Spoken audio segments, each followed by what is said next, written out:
Olá, começa agora mais uma edição do Giro Nordeste. Estamos ao vivo pela TVE da Bahia. Você também pode acompanhar o programa nas emissoras parceiras em todos os estados da região Nordeste, em 2 estados do Sudeste, no Espírito Santo pela TV Educativa e em São Paulo pela TVT. E ainda por nossas redes sociais, YouTube, Facebook e Twitter. A nossa hashtag é Giro Nordeste. Sejam bem-vindos e bem-vindas. A convidada do programa de hoje é a pedagoga Nilma Lino Gomes, pós-doutora em Sociologia pela Universidade de Coimbra, em Portugal. Ela tem se destacado em estudos sobre as questões raciais do Brasil. Em 2013, tornou-se a primeira mulher negra do país a ser reitora de uma universidade federal, a Unilab, Universidade da Integração Internacional da Lusofonia Afro-Brasileira. Em 2015, assumiu o Ministério das Mulheres, da Igualdade Racial e dos Direitos Humanos.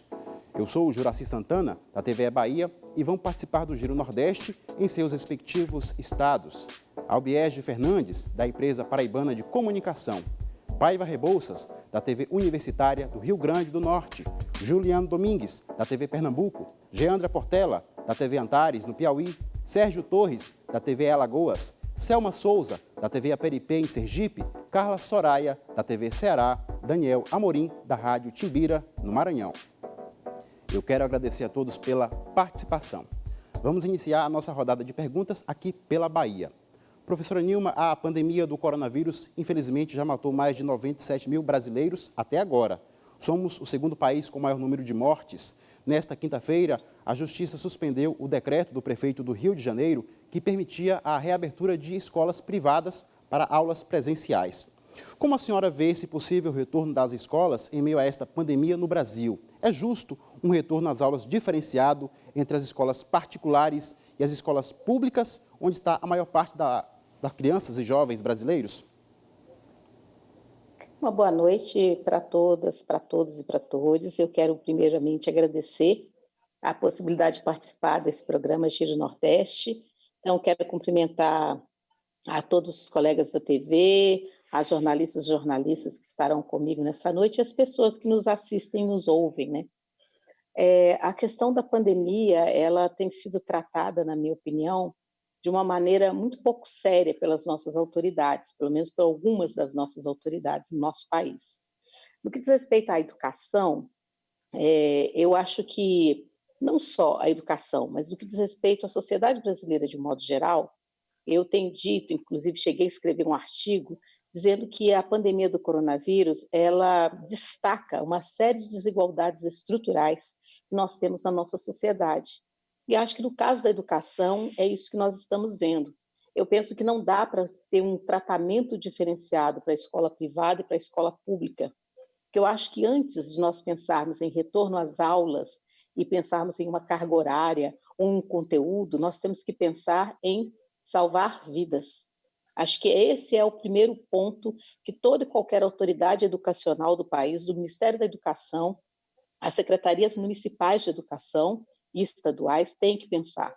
A atitude de voltar às aulas presenciais é uma atitude que, nesse momento, e ainda mais tomando como exemplo o Rio de Janeiro, é uma atitude de salvar vidas, de preservar as vidas das pessoas, porque no momento de pandemia, preservar as vidas das pessoas, a vida das pessoas, é uma atitude política e tem que ser uma atitude de todo e qualquer governante e qualquer gestor.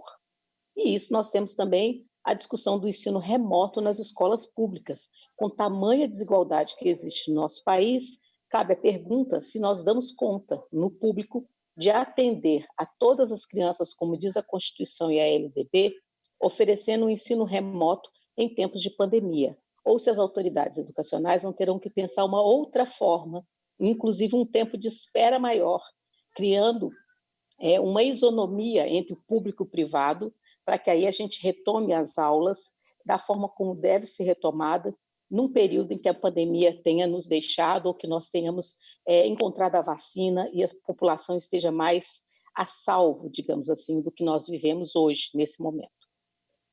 Obrigado, professora Nilma. E vamos a João Pessoa para conversar agora com Albiege Fernandes, da empresa paraibana de comunicação, que faz a sua estreia aqui no Giro Nordeste. Bom dia, Juraci, muito obrigada pela receptividade. Bom dia, professora Nilma, ex-ministra. Bom dia a todos os demais colegas jornalistas desse programa. Professora Nilma, a minha pergunta é o seguinte: em maio, mais ou menos no início quando a pandemia começou a ficar aguda, um conterrâneo seu, professor da Universidade Federal de Minas Gerais, o doutor Ricardo Alexandre, alertou para a pouca atenção que se dava à população negra, que já tem, historicamente, o racismo contra si. E os exames eram pouco acessados por essa população, o que levava a uma falsa estatística de que pessoas brancas se contaminavam mais do que pessoas negras. Hoje, passados 3 meses, de maio para cá, essa investigação sobre quem é mais contaminado já é avaliada por dentro de uma paridade ou continua essa negligência nesse atendimento? A senhora tem conhecimento disso? Na realidade, o que nós precisávamos para tentar saber não somente a relação entre negros e brancos, mas a sociedade de um modo geral, quem mais se contamina, né? Se são pessoas que moram no centro do país, se são pessoas que moram no urbano, se são pessoas do interior, do norte, do nordeste, nós estamos sem uma orientação do Ministério da Educação, uma política pública de saúde que garanta a obrigatoriedade das notificações. Então, do que diz respeito à questão de raça, a questão racial, nós temos uma subnotificação muito grande dentro dos formulários, dos prontuários de saúde, que nos impede de contabilizar na certa como que a questão hoje acontece. Porém, do pouco que nós temos, quando o Ministério da Educação liberava todos aqueles dos boletins epidemiológicos e também do que pesquisadores e pesquisadoras acessam os boletins epidemiológicos, que nós temos hoje é uma revelação de uma desigualdade estrutural que já existe no Brasil e que, nesse momento de pandemia, afeta os sujeitos que já são mais afetados por essas desigualdades econômicas e raciais. Então, o que nós temos nas pesquisas, nas análises que estão sendo feitas, é que a população pobre, e dentro da população pobre, a negra, porque nós somos 70% da população pobre do país, são os mais afetados pelo coronavírus. A população branca, ela é afetada? Mas o que nós vemos aí nos dados é que os brancos são afetados, são internados, mas conseguem sair. E as pessoas negras são afetadas, são internadas e morrem. Isso tem a ver também com o processo de um descaso em relação ao Sistema Único de Saúde, porque nós sabemos que é para onde as pessoas pobres vão, e as pessoas negras e pobres vão, e nós sabemos do esgotamento dos leitos, da situação das profissionais e dos profissionais da saúde nesse momento. Nós sabemos também dessa irregularidade na flexibilização que os governos têm feito, né? Uma irregularidade, flexibiliza, volta, ou seja, na minha opinião, falta uma ação coordenada, uma política de saúde coordenada que, volto a insistir, possa preservar vidas, salvar vidas e, inclusive, não acirrar ainda mais o recorte das desigualdades raciais que nós temos no nosso país. E vamos girar, temos muitos assuntos ainda a tratar com a professora Nilma Lino Gomes. O Giro Nordeste segue para Natal. Quero chamar Paiva Rebouças, da TV Universitária do Rio Grande do Norte. Olá, Juraci, colegas do Nordeste, do Sudeste, professora Nilma, aproveito que hoje é dia do educador para parabenizá-la. E aproveito um dado que a senhora trouxe agora, para lembrar que o informativo Desigualdades Sociais por Cor e Raça no Brasil, divulgado pelo IBGE no ano passado, mostrou que negros são 75% entre os mais pobres e os brancos 70% entre os mais ricos. No seu entendimento, a pandemia pode ampliar esse abismo, considerando desde a situação social, de saúde, política, mas sobretudo a condição educacional dos jovens? Boa noite. Eu penso que a pandemia, ela pode não, ela está complicando a situação de todo o país e principalmente da parcela mais pobre do nosso país. Os dados todos que nós temos até agora, o que consegue se colher, o que nós vemos nas reportagens, só mostra que esse chamado abismo social, ele tem aumentado ainda mais na pandemia, porque ele acirra ainda mais essas situações, como eu disse anteriormente, de desigualdade. No caso da juventude, você tem aí uma questão que é da ordem educacional, como falávamos antes, a questão da educação e o acesso à educação. Nós temos uma situação extremamente delicada, que é a situação do Enem, no que diz respeito à educação e à juventude, que tipo de decisão será tomada em relação do Enem, que eu particularmente acho que ele não deve acontecer.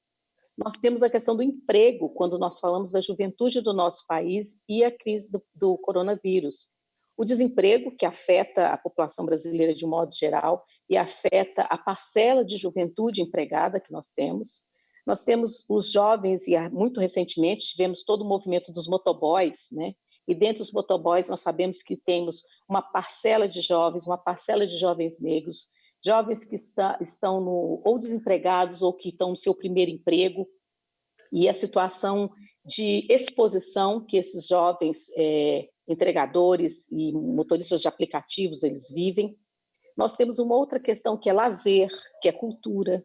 Então, em tempos de isolamento social, vários espaços, digamos assim, para a sociedade no modo geral e no recorte da juventude, que ainda podiam ser acessados por uma juventude, eu vou pensar aqui na juventude pobre, periférica, eles estão hoje fechados, eles estão com entrada restrita, e isso restringe ainda mais, na minha opinião, a possibilidade de socialização, de vivência das pessoas, principalmente dos jovens. E nós temos as periferias, as vilas e favelas, a não condição de isolamento social, como nós sabemos, devido a uma série de fatores das pessoas que são pobres, e aí sabemos também das pessoas que são negras. Nós temos uma outra situação que é a juventude também, que eu acho que não podemos deixar de falar, que hoje elas têm ido para fazer ações de solidariedade nas próprias periferias, vilas e favelas. Então, se por um lado você tem uma tremenda desigualdade, algo que afeta essa juventude nas mais diversas áreas, nós também temos visto essa própria juventude se movimentando pelos seus, digamos assim, pela sua família, pelo seu círculo de amizades, pelo seu círculo de vizinhança. E eu penso que, por mais solidários que possam ser, tem questões aí que são questões do Estado, e que o Estado deveria intervir mais positivamente nesse momento. Quando eu falo Estado, eu estou pensando nos gestores e nas gestoras públicas de um modo geral. Nós sabemos que alguns investem mais e outros menos, mas essa irregularidade ela tem causado uma série de problemas para nós, e a nossa juventude, certamente, nesse momento e no futuro mais próximo, ela vai continuar sendo muito afetada, principalmente na área da cultura, da educação e do emprego. Obrigado mais uma vez, professora. Eu quero pedir, professora, que, se possível, a senhora posicione-se mais ao centro da tela para ficar melhor no vídeo para a gente. Tudo bem? Deixa eu ver se eu consigo fazer isso. Um corpo mais ao centro, mais à esquerda. Ficar mais ao centro mais da à tela. Esquerda. Aqui? Assim? Tá bom? Ficamos Pronto? melhor? Tá melhor? Um pouquinho mais para o centro. Deixa eu ver. Para o outro lado. Pronto, Aqui? pronto. Mais um pouquinho só. Tá ótimo. Mais um pouquinho. Só mais um pouquinho? É. Aí? Para a sua esquerda. Pronto. Melhorou? Quem está assistindo ao Giro Nordeste pode também fazer comentários e perguntas nas nossas redes sociais. É só utilizar a hashtag Giro Nordeste, YouTube, Facebook e Twitter. E vamos seguir para Recife, falar com Juliano Domingues, da TV Pernambuco. Olá, professor. Olá, colegas de bancada remota. Uma satisfação falar com a senhora. Professora, os números disponíveis até então indicam que, aliás, eles reforçam isso, né, que a pandemia do coronavírus tem sido especialmente fatal com as populações, as comunidades mais vulneráveis. Ao mesmo tempo, a gente observa um movimento de grandes corporações, empresas, com um viés mais de colaboração. E eu pergunto à senhora, de que maneira a senhora enxerga, né, a partir desse cenário que tem se apresentado até então, o que deve surgir no momento pós-pandemia? Que Brasil, a senhora imagina, deve emergir desse cenário de pandemia? Boa noite também. Eu penso que o Brasil que vai emergir, vamos ver, eu não tenho muitas expectativas de que os muito ricos se tornem mais solidários com os muito pobres. Não, eu não tenho, porque nós vivemos numa sociedade capitalista. E o capitalismo, ele não é tocado, digamos assim, pela pandemia, muito pelo contrário, o que a gente tem visto é uma incompreensão, muitas vezes, né, de certos grupos das camadas médias, principalmente do empresariado, em relação à forma como, numa pandemia, você tem que repensar relações de trabalho. Não só o trabalho remoto, mas pensar a questão do emprego, do desemprego, as questões de como que você pode gerir, digamos assim, a sua própria empresa num tempo de pandemia, entendendo que quem está sendo afetado não é só o empresário ou a empresária capitalista, mas é também esse trabalhador e essa trabalhadora que aí está, né? Então, eu penso que, do ponto de vista da estrutura, eu não tenho muita expectativa que a nossa estrutura de desigualdade, digamos assim, ela se altere. Eu penso que o que pode acontecer, e eu espero que aconteça, é com a população brasileira, diria uma população brasileira que não está nesse nicho econômico dessa forma, que a gente possa desenvolver uma consciência política mais aguçada nesse momento, eu espero. Eu espero que as pessoas estejam, pelo menos uma parte das pessoas, estejam conseguindo avaliar os rumos políticos que o nosso país tem tomado nesse contexto de pandemia.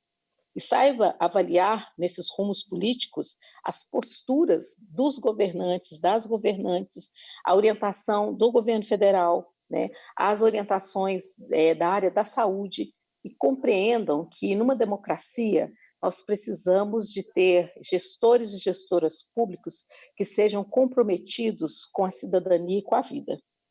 Então, eu tenho uma expectativa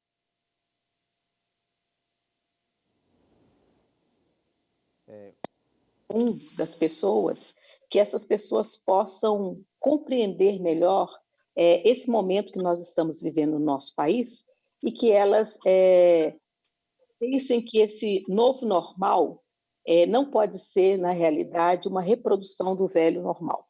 Que esse novo normal ele tem que vir com algo mais no que diz respeito à garantia da nossa cidadania no nosso país, e isso passa por uma conscientização política maior dos nossos direitos e do direito do outro, porque o que nós temos visto na pandemia é um olhar para si e um olhar para o outro. Então, que esse olhar possa passar também pela questão do direito, é o que eu espero, em termos de uma expectativa que eu tenho. Pois bem, seguimos a rodada de perguntas com a pedagoga Nilma Lino Gomes. Vamos girar para Teresina, capital do Piauí, momento da participação de Geandra Portela, da TV Antares. Olá, Juraci, saudações a todos, incluindo a nossa convidada de hoje, a pedagoga Nilma Lino Gomes. Então, professora, eu vou continuar falando sobre a educação, especificando uma das ações que foram tomadas durante a pandemia, que são as aulas remotas.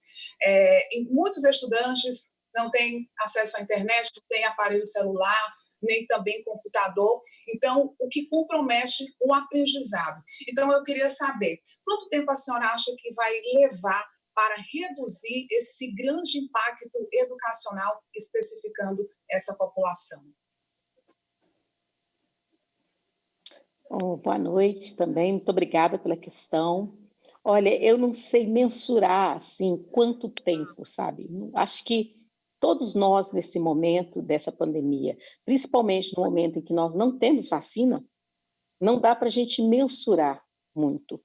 E, além disso, uma questão de não somente que nós não temos vacina, mas nós temos uma, digamos assim, uma irregularidade no nosso país em termos de contaminação, qual região do Brasil tem mais pessoas contaminadas ou não, quais estados do país conseguiram que as medidas de isolamento funcionassem mais ou não, o que significa flexibilização, entendeu?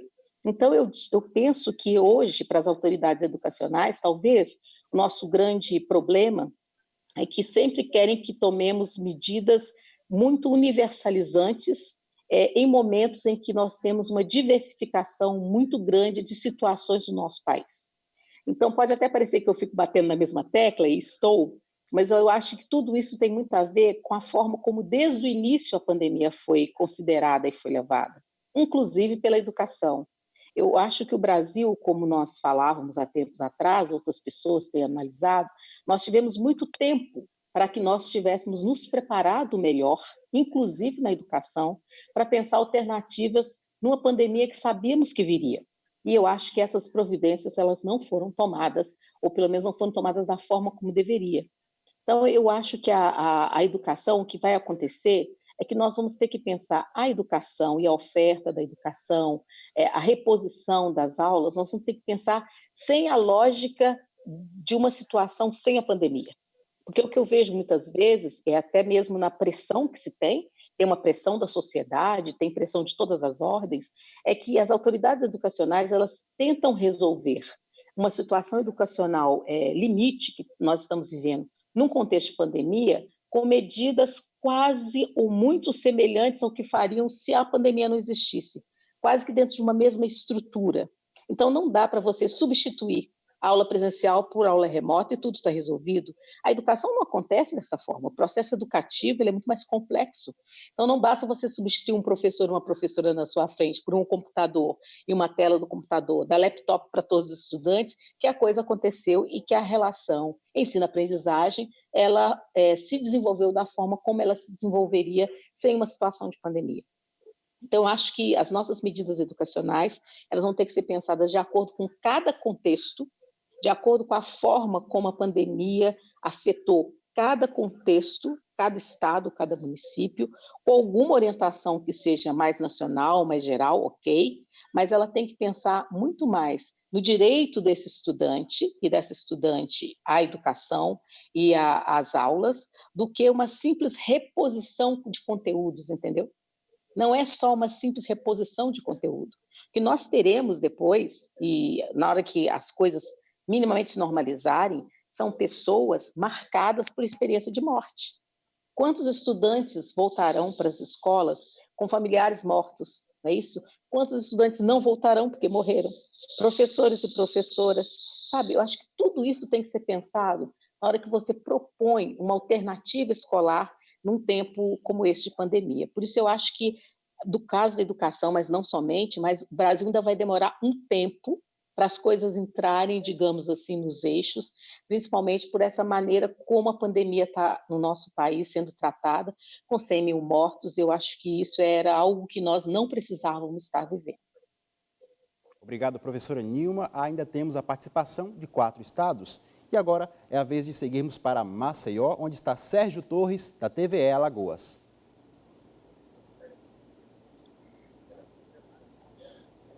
Olá para todos, nos vê nesse momento um olá muito especial para os nossos companheiros aí da casa. Professora, uma satisfação enorme conversar com a senhora. E eu sei que a senhora é muito preocupada com a questão da mulher brasileira, sobre da mulher negra. Diferente durante esse período de confinamento, aumentou muito o número de agressões por parte de maridos às suas esposas, às suas companheiras. Como pedagoga, eu queria saber a opinião da senhora. Será que isso pode ser traduzido como uma forma de desvio comportamental, de problema de educação doméstica, sobretudo? Boa noite, obrigada também pela questão. Eu diria que não necessariamente uma questão do desvio. Eu acho que o que nós estamos vendo nessa pandemia em relação às mulheres é a explicitação da sociedade patriarcal que nós vivemos. É explicitação do machismo que nós vivemos na nossa sociedade. É explicitação disso. É a explicitação de como esse patriarcado e como esse machismo ele resulta em violência, né? E por isso a experiência e os dados de violência doméstica da mulher no Brasil, que já são dados alarmantes, comparando o Brasil com outros países, nesse momento de pandemia, esses dados, nesse momento, eles aumentam ainda mais, porque essa mulher, ela tem que viver muito mais perto do seu agressor. E muitas vezes não, ela está numa situação de isolamento ou numa situação que essa mulher é uma mulher pobre, da periferia, que tem que sair para trabalhar, mas os seus filhos estão em casa e ela tem que voltar para cuidar dos seus filhos.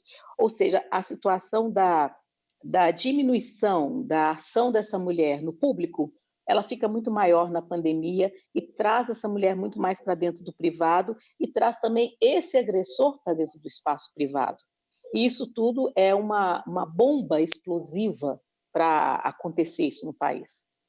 Eu penso que a situação da violência, do patriarcado e do machismo, ela tem a ver com a educação, ela pode ter a ver com a não discussão desses temas na educação, porque, como sabem, todas as tentativas que a educação tem feito de fazer uma discussão de educação para o gênero, de educação que discuta as desigualdades de gênero e conscientize novas gerações para como que isso afeta a cidadania, como isso afeta o direito, hoje tem sido muito atacada por certos setores da própria sociedade e setores que pressionam a educação, e muito recentemente até mesmo por ministros da educação, que são contrários a discussões de temas como esses, que os chamam de temas ideológicos, panfletários, esquerdistas, etc. Então, eu acho que tem algo a ver com a estrutura do nosso país, e aí a gente tem que mexer com a questão penal, você tem que mexer com educação, você tem que mexer com saúde, tem que mexer com trabalho, tem que mexer com várias áreas, desconstruindo essa lógica patriarcal e esse ideário e ações machistas que existem na nossa sociedade, que veem mulheres como seres inferiores e que, por isso, exercem sobre nós violência, e não só violência, exercem também misoginia em relação às mulheres. Obrigado mais uma vez. A nossa hashtag para quem quiser fazer perguntas e comentários é Giro Nordeste. A convidada do programa de hoje é a pedagoga Nilma Lino Gomes, ex-ministra das Mulheres, da Igualdade Racial e dos Direitos Humanos. Vamos agora a Aracaju, em Sergipe, falar com Selma Souza, da TV Aperipê. Olá, quero saudar a professora Nilma, aos colegas de bancada, ao Juraci, claro, a você de casa que nos acompanha. Bom, professora, no final do ano passado, a senhora lançou um livro que trata sobre o papel do movimento negro e o papel da mulher na sociedade, na construção de uma pedagogia das ausências e das emergências. Eu queria saber da senhora quais papéis seriam esses e como eles se encaixam agora no atual momento que nós estamos passando. Boa noite, não é tarde mais, né? Boa noite, obrigada pela pergunta. Então, o livro se chama O Movimento Negro Educador. Nesse livro eu quero chamar a atenção, eu chamo a atenção do movimento negro como um ator político e social importante na nossa sociedade, que tem educado e reeducado a nossa sociedade nas questões do racismo, da desigualdade racial. E, em determinado momento do livro, eu chamo a atenção para uma quantidade de saberes que o movimento negro sistematiza, articula, né, que são produzidos pela comunidade negra, e os politiza, e ao fazer isso, ele reeduca a sociedade. E eu chamo a atenção do papel importante das mulheres negras nesse processo, né? E o papel das mulheres negras nesse processo, quando as mulheres negras, elas explicitam, né, no contexto de lutas das mulheres, que para nós, mulheres negras, essa relação entre o público e o privado, ela não começa, por exemplo, quando, como a literatura sempre discute, as mulheres brancas, elas entram no mercado de trabalho, tem a questão do pós-guerra, quando os homens vão para a guerra, as mulheres têm que assumir esses espaços, a luta pela emancipação social da mulher, de ter direito a esse espaço público. Então, as mulheres negras vão problematizar isso, de falar que, para a nossa história das mulheres negras, nós nunca fomos mulheres que só vivemos no espaço privado. A gente sempre esteve no espaço público para sustentar nossos mais velhos, nossas crianças, nossos jovens, né? A gente sempre esteve no espaço público, no mercado de trabalho, muitas vezes de maneira informal, e ainda até hoje informal, ganhando menos, ou trabalhando para as mulheres brancas terem a oportunidade de saírem para os seus empregos e estudarem, coisa que as mulheres negras, durante muito tempo, nós não conseguimos fazer. Nesse momento de pandemia, o que eu vejo na ação das mulheres negras é uma ação de solidariedade e uma ação de envolver em espaços onde o Estado não chega. Então, onde que eu tenho visto as mulheres negras e o movimento de mulheres negras atuar? Nas vilas, nas favelas, nas periferias, fazendo marmitas, organizando cestas básicas, as comunidades terreiro, as comunidades de matriz africana e candomblé, cuidando das pessoas do seu entorno, com cestas, tensionando o Estado, fazendo denúncias. Então, assim, as mulheres elas têm sido protagonistas nesse momento também de uma resistência, de uma luta pela vida, principalmente as mulheres negras. Você pode pensar assim, não, professora, mas tem outros grupos também fazendo isso, essa rede de solidariedade? Sim, tem, mas é diferente quando você vai até a periferia e leva uma marmita, e leva uma cesta, etc., do que quando você está lá e sabe mapear quais são as pessoas que mais sofrem, quais são os espaços que mais necessitam, e junto com aquela comunidade ali, levantar o ânimo dessa comunidade num momento de pandemia, para que as pessoas não caiam na depressão, não fiquem totalmente desnorteadas com a situação que está acontecendo e partam para uma ação. Outra coisa que as mulheres negras têm feito é criar redes de solidariedade em relação ao trabalho, de informações com relação ao trabalho, de informações em relação ao emprego, de irem até as rádios comunitárias e fazer anúncios e pedir que as pessoas que têm emprego, que sabem de redes de emprego, anunciem. Então, tem uma efervescência da atuação das mulheres negras aí, e no movimento de mulheres negras, tematizando, fazendo lives, discutindo, produzindo, as youtubers. Então, as mulheres negras estão na pandemia com muita força. Obrigado, professora, mais uma vez. E vamos para Fortaleza, para a participação de Carla Soraya, da TV Ceará. Olá, o meu cumprimento a você, Juraci, aos meus colegas de bancada virtual, e é um prazer grande também estar aqui participando dessa entrevista com a professora Nilma.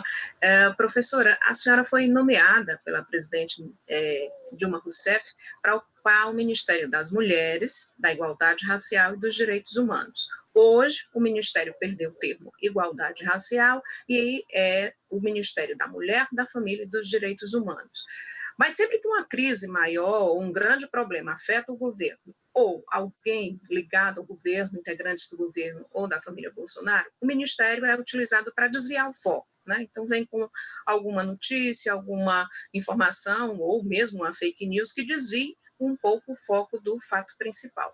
Eu pediria à senhora, que foi ministra desse ministério aí, que atuou nesse ministério, uma avaliação das ações que foram implementadas pela ministra Damares Alves desde que ela assumiu e o que a senhora pode destacar de positivo e de negativo atualmente no Ministério da Mulher, Família e Direitos Humanos. Uma boa noite também, muito obrigada pela pergunta. Olha, eu sou suspeita para falar, digamos assim, porque eu fui ministra golpeada junto com a presidenta Dilma Rousseff, né? Então, assim, eu não consigo fazer uma avaliação política positiva do governo que aí está, da situação que nós vivemos, uma vez que eu, como outros críticos e críticas, entendo que o que aconteceu em 2016 não foi um simples impeachment. Claro que o impeachment nunca é simples, né? Na realidade, eu entendo que foi um golpe parlamentar, resumidamente.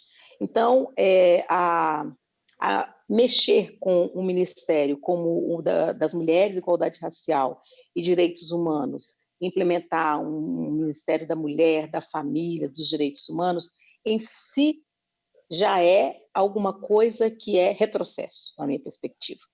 Retrocesso porque, primeiro, nós temos uma larga experiência política e uma larga bibliografia que hoje questiona o conceito de família.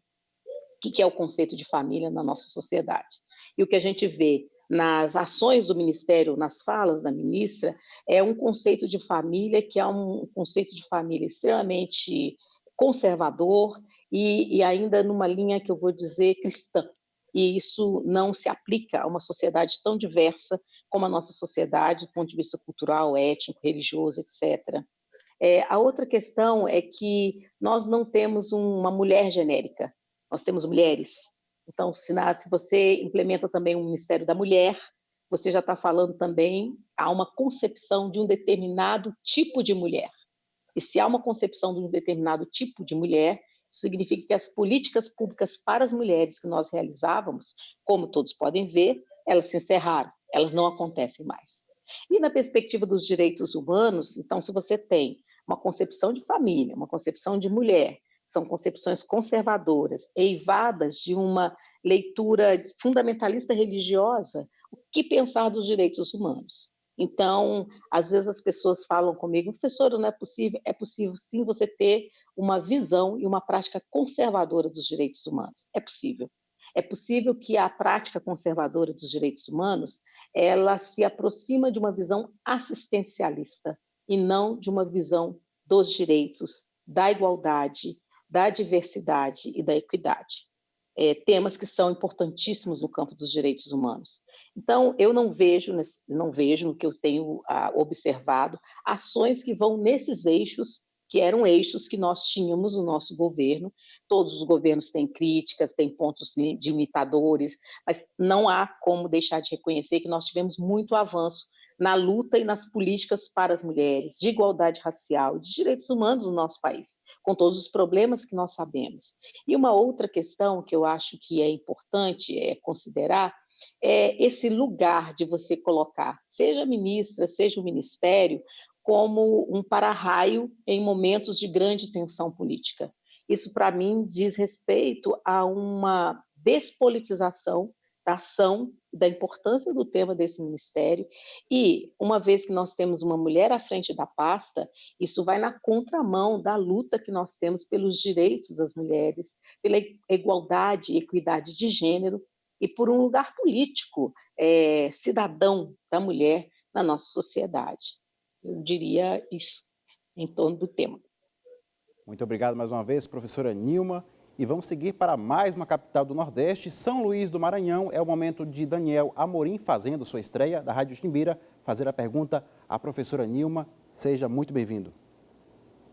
Muito obrigado. Um grande abraço para você, Juracy, para os colegas jornalistas, para a professora Nilma, entrevistada de hoje. Tem se falado bastante durante a pandemia, né, sobre a importância das pesquisas, né, para entender a Covid-19, como é que ela funciona, para a criação de uma vacina, que é algo fundamental. Eu pergunto para a senhora, como é que a senhora vê a realidade das pesquisas aqui no Brasil? Elas têm o incentivo necessário, principalmente, por exemplo, nas universidades públicas? Boa noite, obrigada pela pergunta. Eu penso que as universidades públicas, nesse momento, elas estão sendo muito guerreiras, né? Guerreiras, porque nós estamos num momento em que o investimento na educação superior e a própria crítica a esse lugar das universidades públicas tem sido muito forte, né? Nós temos assistido isso no último governo, uma discussão muito tensa em relação ao lugar da universidade na nossa sociedade. Nós temos visto medidas, inclusive, autoritárias em relação à autonomia da universidade, a escolha dos seus reitores e reitoras mediante a consulta pública.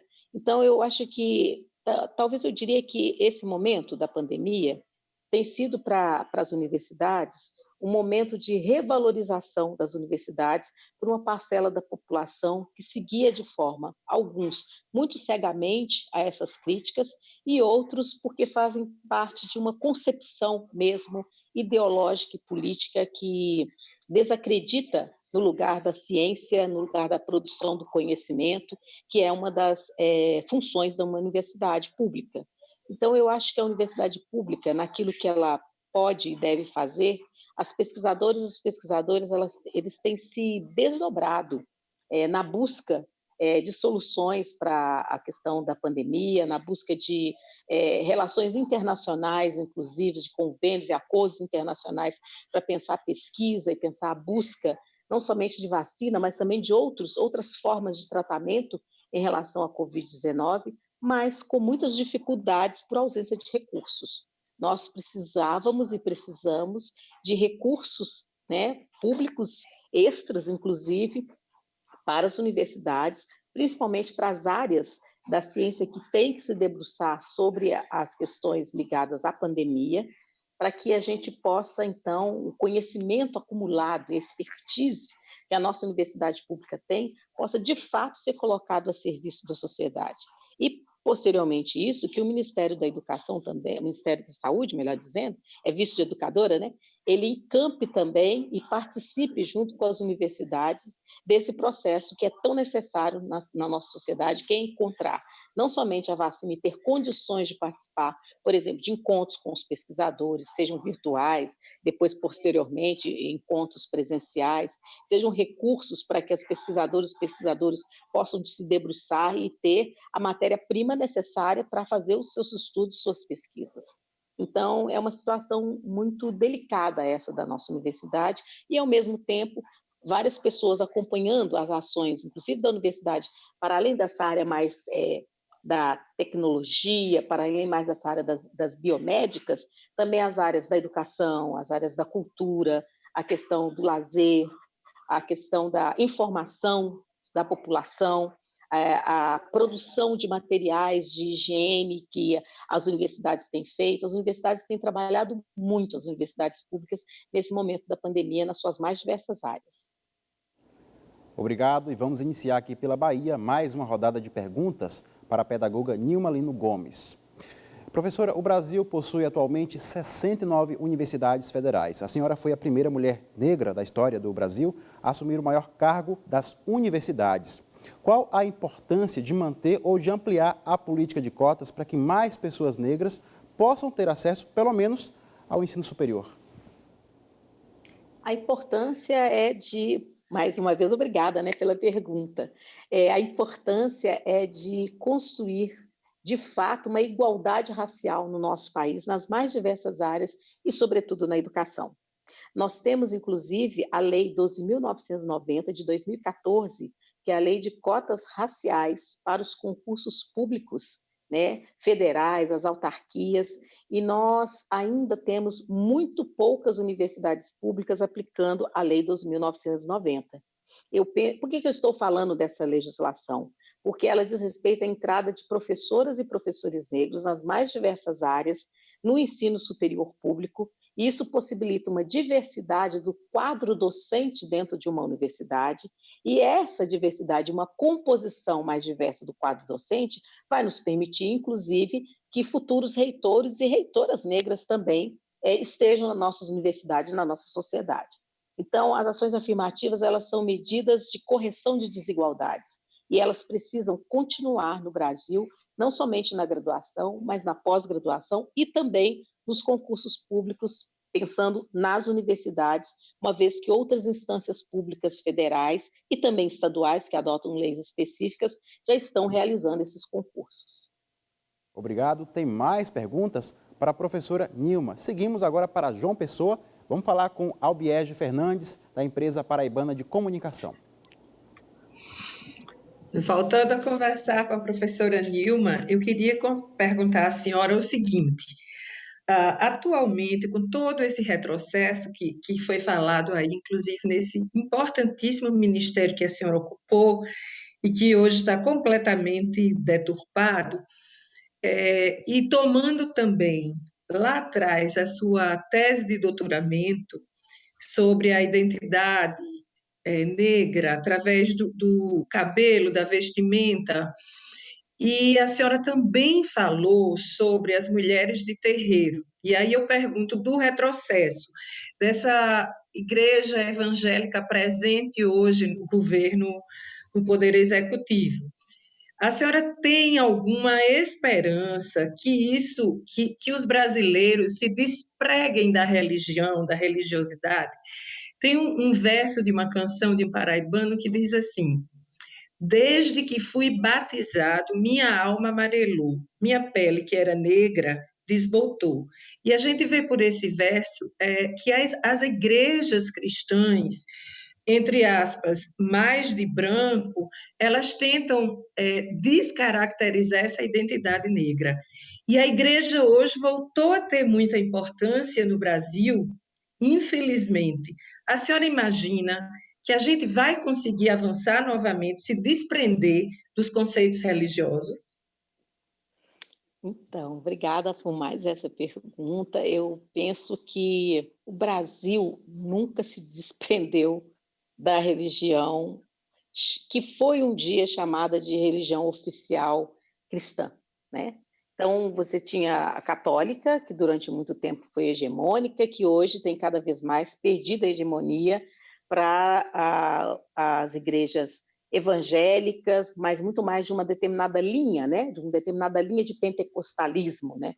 Eu costumo falar que é um pouco de indústria da fé, uma coisa parecida com isso, né? Porque nós temos uma diversidade de religiões evangélicas e temos aquelas, inclusive, que são muito sérias nos seus atos, mas que não fazem esse jogo mercadológico com a fé das pessoas, que, infelizmente, eu penso que é essa linha e essa ala, digamos assim, que é a que influencia hoje a nossa política. É essa ala que influencia muito mais a nossa política e que talvez não, que traz muito mais danos, né? Então, eu penso que o Brasil, embora a nossa Constituição fale que nós somos um Estado laico, nós temos ranços históricos ligados a essa ideologia cristã. Basta dizer que quem chegou aqui para catequizar os indígenas foram os jesuítas, né? E os primeiros colégios que se implantaram aqui foram dos jesuítas. Então, isso está arraigado na nossa estrutura. E hoje, nesse momento, a minha expectativa é que as pessoas, claro, despertem. Quando eu falava anteriormente num dos blocos de uma despertar político, de uma consciência política, a minha expectativa é que as pessoas, pelo menos um grupo de pessoas, se despertem também, que dentro dessa consciência política exige hoje, no século XXI, exige hoje um descolamento entre política e religião, porque essa colagem que já acontece historicamente, ela hoje está cada vez mais enviesada, contaminada e envenenada, a ponto de intervir nas políticas que são direcionadas para um país como um todo, um país com uma diversidade religiosa tremenda e a ponto disso orientar uma ação de Estado. Isso não pode acontecer, né? Nós somos um Estado laico, nós lutamos por uma democracia. O Brasil, se nós chegamos hoje à conquista de direitos que conquistamos, foi porque lutamos muito por isso. Então, a minha expectativa é que essa linha mais consciente de um grupo, isso possa avançar um pouco mais, e para isso a gente vai ter que fazer uma disputa política muito séria dentro desse campo de uma contaminação do religioso fundamentalista na política. São questões importantes a serem abordadas, professora Nilma. Quem está acompanhando o Giro Nordeste pode fazer comentários em nossas redes sociais, YouTube, Facebook e Twitter. Vamos para mais uma participação de Paiva Rebouças, da TV Universitária do Rio Grande do Norte. Professora, nós falamos sobre abismo social, pobreza, e agora eu queria falar sobre outro abismo, que é o abismo do pensamento, do conhecimento.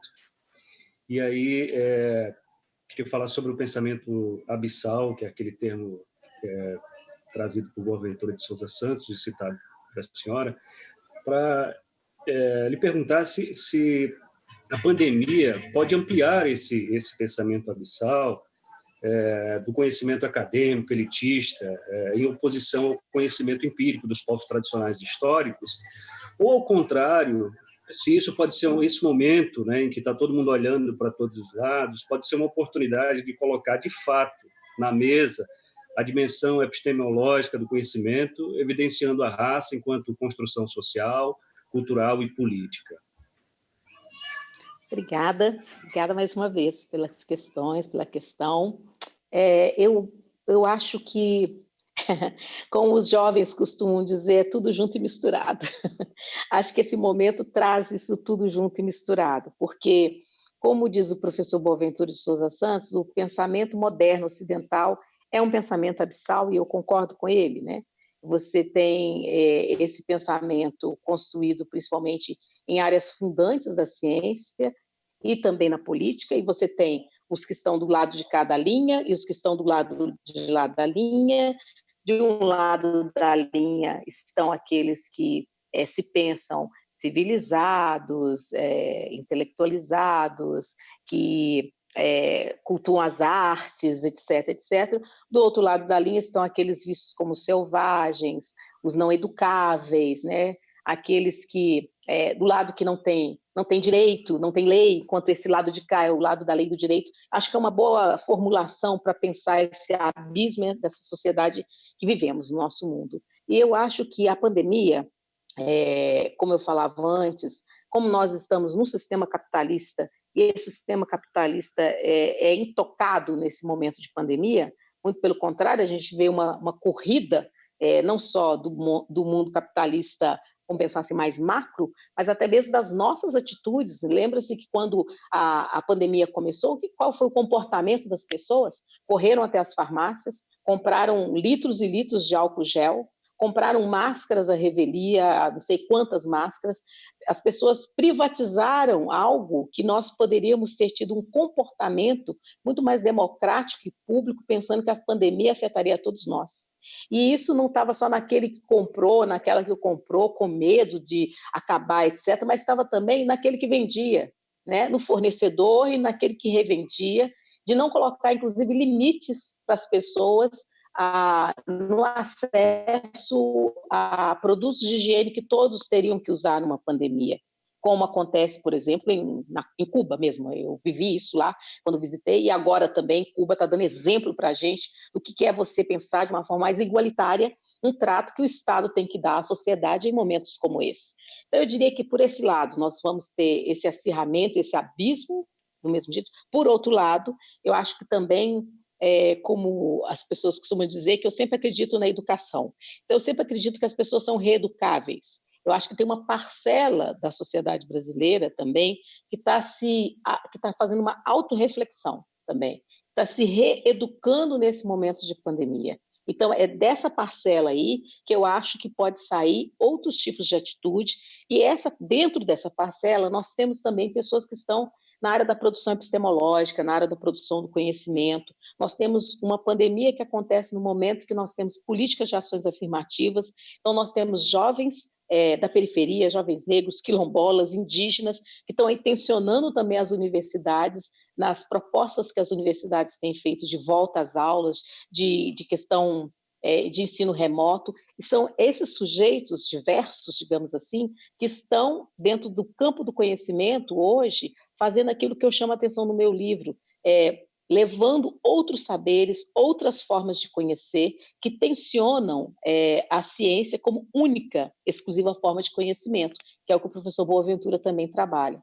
Então, eu acho que esse abismo que está colocado, eu acho que você tem tentativas de construção de passagens, né? Porque eu até falava com o professor Boaventura que a ilustração que eu faço desse abismo, você pode fazer várias, mas seria de duas montanhas, uma perto da outra, com um grande cratera aqui no meio, e essa irregularidade das laterais das montanhas, em alguns lugares se aproxima, em alguns lugares distancia mais. Então, eu acho que tem aí tentativas de construção de pontes aí para tentar aproximar esses abismos. Mas a grande profundidade do abismo é o sistema capitalista. E um sistema capitalista que reedita o racismo e reedita o patriarcado. Esse é o que está no fundo desse abismo e que separa muito os dois mundos. Obrigado, estamos quase no final do Giro Nordeste, mas ainda dá tempo de uma participação rápida. Quero chamar agora Juliano Domingues, da TV Pernambuco, para fazer uma rápida pergunta para a pedagoga Nilma Lino Gomes. Professora, ainda nessa linha de um debate mais epistemológico, teórico, conceitual, a gente observa principalmente nas ciências humanas e sociais uma perspectiva ainda majoritariamente branca, né, europeizada, anglo-saxã. A minha pergunta, senhora, é como professora, pesquisadora, que análise a senhora faz numa perspectiva histórica, né, entre aquele momento em que a senhora ingressou na universidade como estudante de graduação e esse momento agora, no sentido de novas perspectivas, novas abordagens teóricas, conceituais, serem compartilhadas no ambiente acadêmico, da pesquisa científica, sobretudo nas ciências humanas e sociais. Obrigada mais uma vez. Eu acho que isso é algo muito salutar para a sociedade e para a universidade, eu acho. Cada vez mais a minha perspectiva é de que a convivência com os diversos, entre os muitos e múltiplos diversos, ela é sempre educativa e ela é sempre educadora, principalmente para as pessoas que são abertas a se reeducarem nas suas experiências de vida.